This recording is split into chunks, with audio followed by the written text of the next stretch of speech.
Hello, আসসালামু আলাইকুম সবাইকে। তো কেমন আছেন আপনারা? তো অনেকদিন পর আমি আপনাদের সঙ্গে আমার একটা ছোট্ট ব্লগ ভিডিও শেয়ার করব। তো চলেন ভিডিওটা স্টার্ট করা যাক।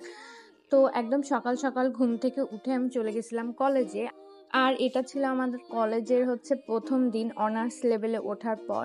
আর আমি বাইরে দাঁড়িয়েছিলাম কারণ আমাদের ক্লাসরুমের গেটই খুলছিল না। তারপরে বাসায় এসে ব্রেকফাস্ট কমপ্লিট করলাম। সকালে কলেজে যাওয়ার কারণে আমি আমার রুমটা গুছায় কলেজে যাইনি। সেজন্য বাসায় এসে ব্রেকফাস্ট কমপ্লিট করে রুমটা গুছাইতে চলে আসলাম। ইদানিং আমার ব্লগ ভিডিও একদম আপলোড করাই হয় না। আমি রান্না রিলেটেড ভিডিওই বেশি আপলোড করি। রান্নাবান্না ভিডিও বেশি আপলোড করা হয় কারণ ইদানিং আমার রান্নাবান্না করতে খুব ভালো লাগে। কেন জানি না, মনে হয় যে এটাও একটা আর্ট, এরকম ধরনের মনে হয়।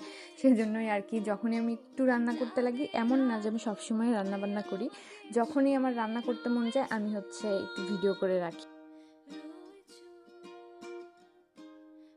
আমার রুমটা সুন্দর মতো গুছানোর পর আমি চলে আসলাম রান্না বান্না করতে। আর আজকে আমি একাই রান্না বান্না করছিলাম। আর আমি রান্না করতেছিলাম আলু বেগুন দিয়ে শিং মাছ।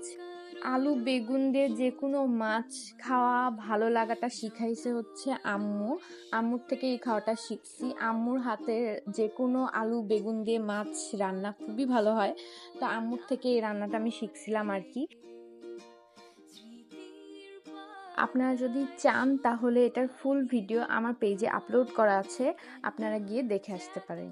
তো এই তো আমার একটা রান্না হয়ে গেছে, আবার আরেকটা রান্না আমি চাপাই দিচ্ছি। আর এখন আমি রান্না করব ডুমুর ভাজি। আমি এর আগে কখনোই ডুমুর ভাজি রান্না করিনি। আমার শাশুড়ি মার থেকে হেল্প নিয়ে আর কি ডুমুর ভাজিটা রান্না করছি, মানে একটু শুনে নিয়ে আর কি রান্না করছি আর কি। আপনারা যদি চান আমার এই ডুমুর ভাজির রেসিপিটাও আপনারা দেখে আসতে পারেন, এটাও আমি আমার পেজে আপলোড করে দিছি। রান্না আমার অলমোস্ট হয়ে গেছে। এখন রান্নাঘরটা সুন্দর মতো আমি পরিষ্কার করে নিচ্ছিলাম। আর এই আমার ডুমুর ভাজির ফাইনাল লুক। এখন আমি একদম লাফাতে লাফাতে চলে আসলাম সন্ধ্যার দিকে। সন্ধ্যায় ১ কাপ চা নিয়ে বসে পড়লাম। তো চা খাওয়ার পর আজকে ছিল আমার হাজবেন্ডের বার্থডে। তো ওর জন্য একটা ছোট্ট কেক আমি অর্ডার করছিলাম।